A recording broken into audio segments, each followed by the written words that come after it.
to raise the minimum wage. Yeah, everybody in, nobody left out.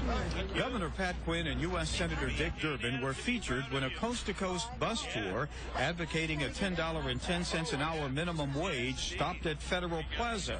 This senator is voting for a raise in the minimum wage. If you work 40 hours a week and you do a good job, you shouldn't have to live in poverty. Chicago's Nancy Salgado is a fast food worker who said she's been stuck at the current Illinois minimum wage for 12 years.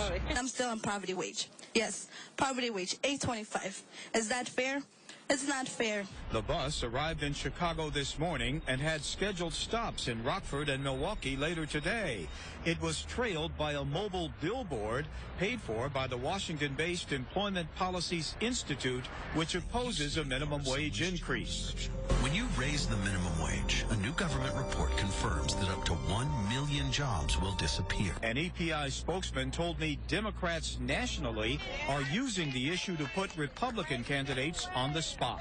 The minimum wage has kind of become a pretty big component of the election year push for the Democratic Party and a lot of the folks who support them. Senator Durbin defended the strategy to force votes on controversial issues in the Republican-controlled House. I was elected to do something to address the problems of this country and this state. And if we have a House of Representatives which says no to immigration reform, no to minimum wage, no to unemployment benefits, then ultimately the voters make their choice.